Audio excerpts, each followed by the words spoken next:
Bonjour tout le monde! Welcome to day 4 of the Learn French Level A2 in 15 Days Challenge.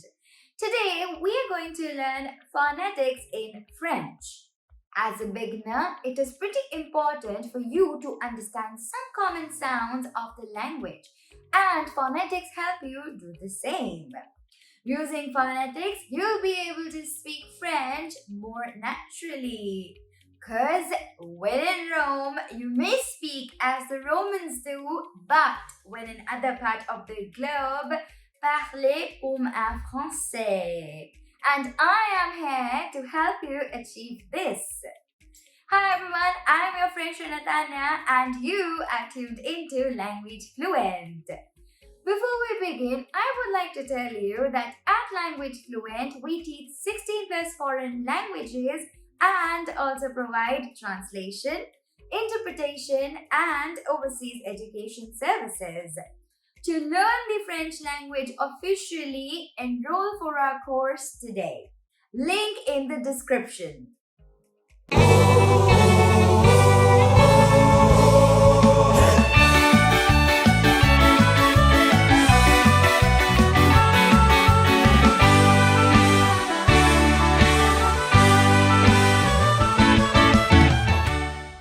Now, as you guys know that in French, everything has a gender and a number.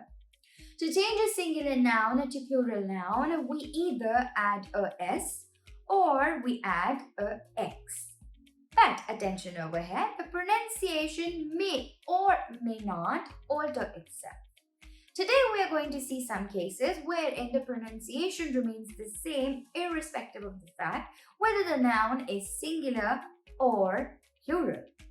We're going to see two cases over here. One wherein we add a s to the singular nouns, and the second case is wherein we add a x to the singular nouns.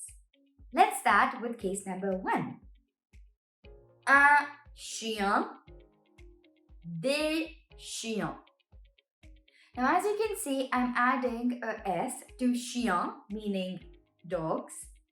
Over here, the pronunciation is not being altered irrespective of the fact whether I'm speaking a singular chien or a plural chien.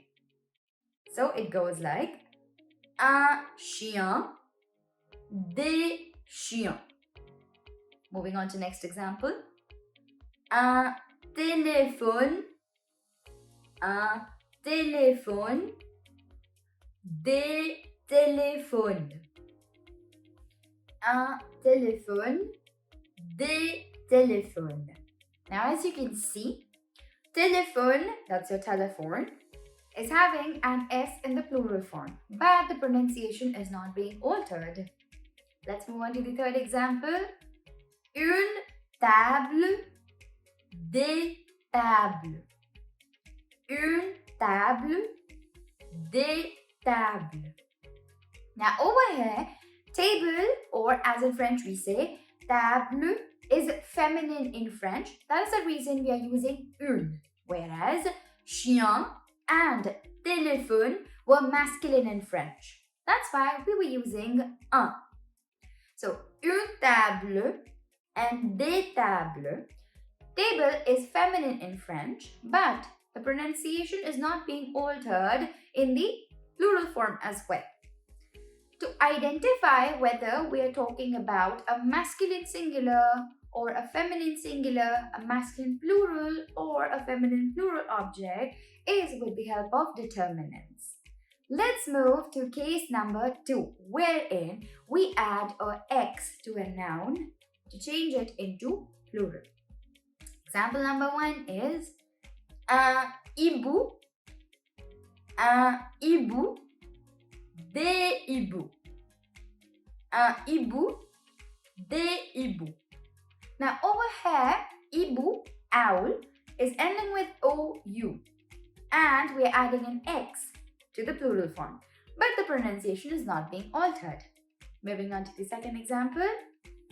Un cadeau, des cadeaux. Des cadeaux. And the third one, un cheveu,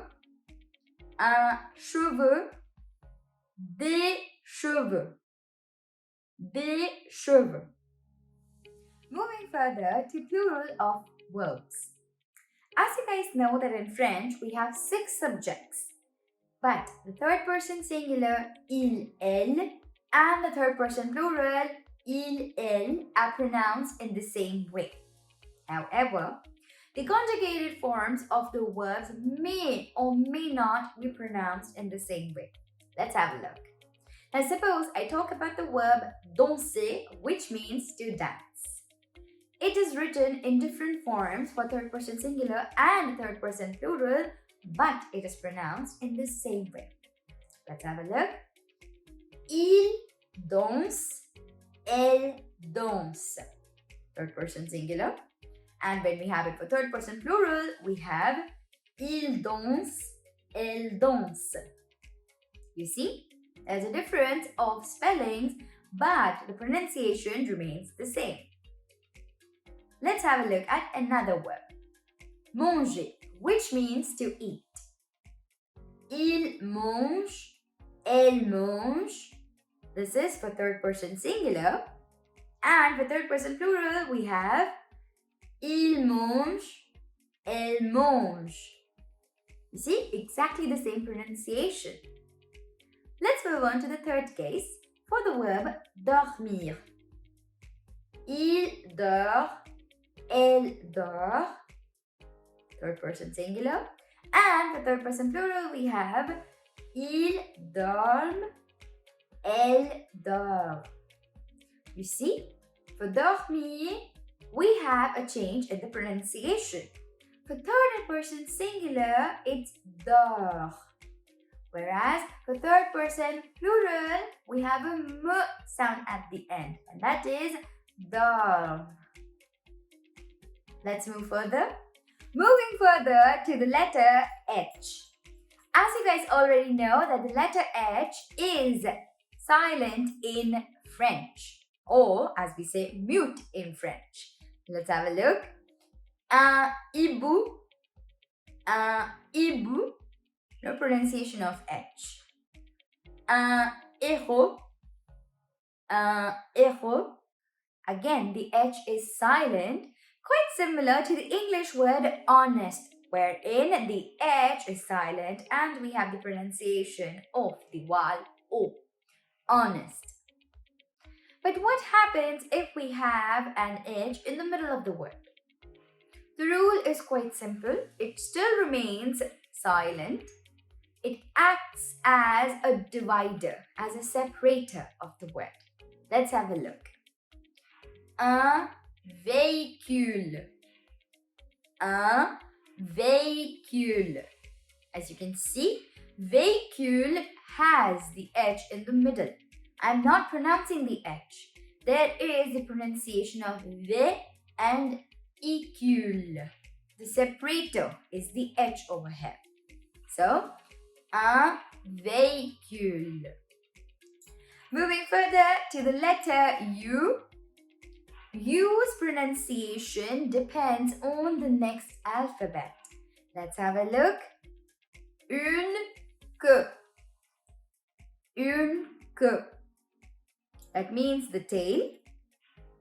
Que, wherein the U is being followed by an E, which has a pronunciation in French. So we have une queue. Moving further, un quart. Un quart. Quart is having U, which is being followed by an A that has a pronunciation A in French. So that's why we have un quart. And the third one, une longue. Une longue. Now over here again, U is being followed by an E, which has the pronunciation of in French. So we have une longue. Next up we have is the letter M, which is silent in few words like l'automne, l'automne, which means autumn. L'automne. As you can see, I'm having the pronunciation of N, but not M. Next word. Condamné.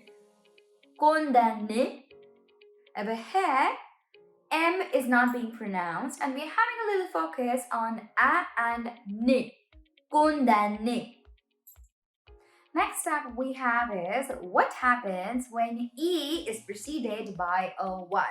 We have 4 cases over here. Let's move on to case number 1. When E is written over there, it is pronounced as E. E. For example, la bougie, la bougie, la chemise, la chemise. Case number 2 is where we have A, E, E. It produces the sound E. E. Let's see a few examples. La monnaie, une futaie, une futaie. Case number 3, wherein we have O, E, E. This produces the sound W. W. Just like produces sound of W at the end. W. For example, la joie. La joie. And the last case is when we have U, E. It produces a sound U. For example, une crue. Une crue. And the last sound for this video is the nasal sound We have 4 combinations for this sound, and that are IN, IM, AIN, and EIN. These 4 combinations produce the same sound Let's have a look at few examples with each combination. The first combination, IN, we have le singe, le lapin, le lapin. Next combination, IM, we have un limbe, le timbre, le timbre. The third combination, EIN, and the examples are une ceinture,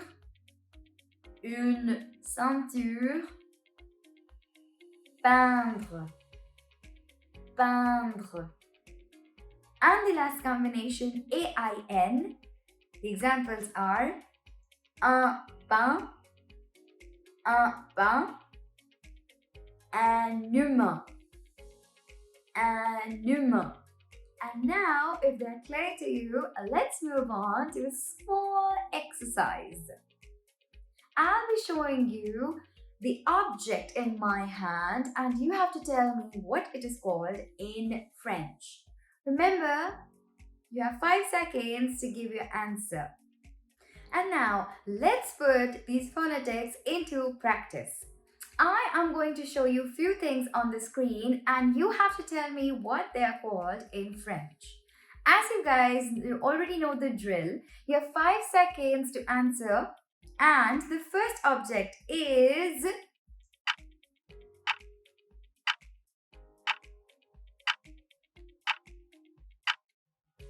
that's right, it's a phone.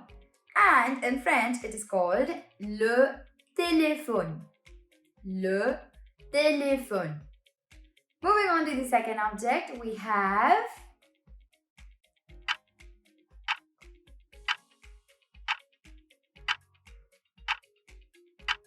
and yes, it is known as cadeau, but since we have 2 gifts over here, it's plural. So we'll say it as des cadeaux. Des cadeaux. Moving on to the third one, we have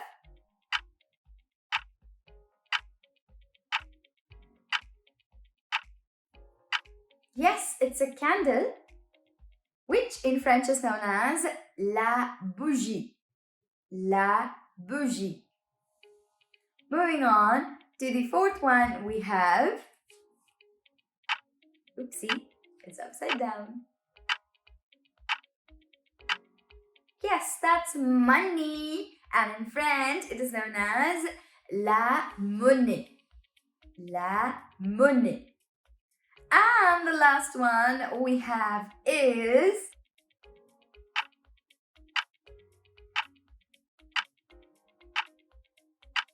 that's right, it's a bread. And in French, it is known as le pain. Le pain. And that's it for today.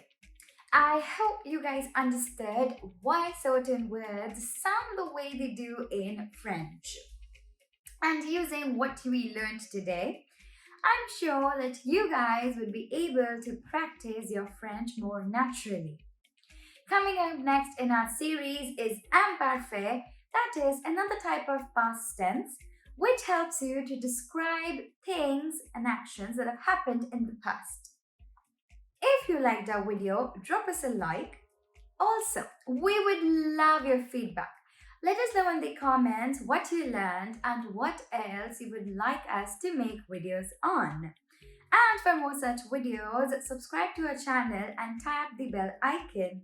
À bientôt!